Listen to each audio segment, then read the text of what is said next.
চূড়ান্ত হয়ে গেল টি-20 বিশ্বকাপের জন্য বাংলাদেশের 15 সদস্যের টিম স্কোয়াড, যেখানে জায়গা হারিয়েছে পুরনো অনেক ক্রিকেটার, সেই সাথে সুযোগ পেয়েছে ফর্মে থাকা ইয়াংস্টার ক্রিকেটাররা।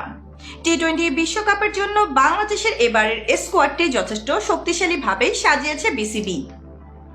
তাহলে চলুন এক নজরে দেখে নেওয়া যাক এবারের টি-20 বিশ্বকাপের জন্য বাংলাদেশের স্কোয়াডে কারা জায়গা পেয়েছে। ভিডিওর বিস্তারিত থাকছে রিপোর্টের বাকি অংশে। টি-20 বিশ্বকাপে বাংলাদেশ দলের অধিনায়ক হিসেবে থাকবে নাজমুল হোসেন শান্ত। এই বাঁহাতি ওপেনার ব্যাটার নিজের দিনে প্রতিপক্ষের চোখে চোখ রেখে ব্যাট হাতে ঝড় তুলতে পারে।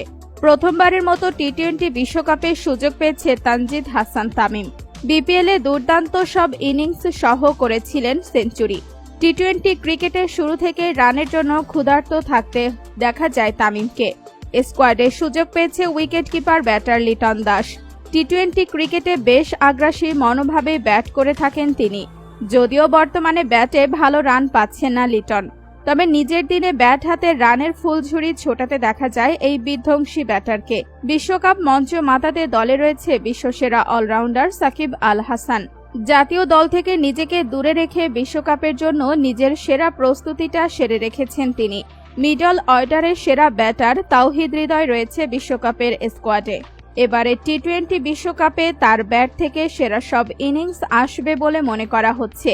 টি-20 বিশ্বকাপে প্রথমবারের মতো লাল সবুজের জার্সি গায়ে মাঠ কাঁপানোর সুযোগ পেয়েছে জাকের আলী। এই তরুণ হার্ড হিটার ব্যাটার এবং উইকেট কিপার বাংলাদেশ দলকে বিশ্বকাপে ভালো কিছু করে দেখাতে প্রস্তুত রয়েছে।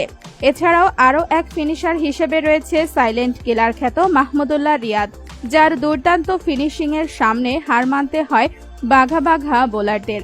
লম্বা সময় পর নিজের সেরা পারফর্ম দিয়ে বিশ্বকাপের দলে জায়গা করে নিয়েছে মোহাম্মদ সাইফুদ্দিন। ব্যাট ও বল হাতে বেশ ভালো ফর্মে রয়েছেন তিনি। স্পিনার হিসেবে দলে সুযোগ পেয়েছে leg spin bowling allrounder Rishad Hossain এবং off spin allrounder Mahidi Hasan. দুইজনই বল হাতে বেশ ভালো ফর্মে রয়েছে, সেই সাথে ব্যাট হাতেও। এছাড়া বিশ্বকাপের স্কোয়াডে রয়েছে সৌম্য সরকার। ব্যাক আপ ওপেনার হিসেবেই দলে রয়েছেন তিনি। তবে শুরুর দিকের যে কোনো পজিশনের জন্য তৈরি করা হয়েছে এই বাঁহাতি ব্যাটারকে। পেস বোলার হিসেবে বিশ্বকাপে দলে জায়গা পেয়েছে 4 জন, যারা সাম্প্রতিক সময়ে বল হাতে সেরা ফর্মে রয়েছে। আর এই 4 জনের মধ্যে রয়েছে কাটার মাস্টার খ্যাত মুস্তাফিজুর রহমান, স্পিড স্টার খ্যাত তাসকিন আহমেদ, পঞ্চগড় এক্সপ্রেস খ্যাত শরীফুল ইসলাম এবং তানজিম হাসান সাকিব।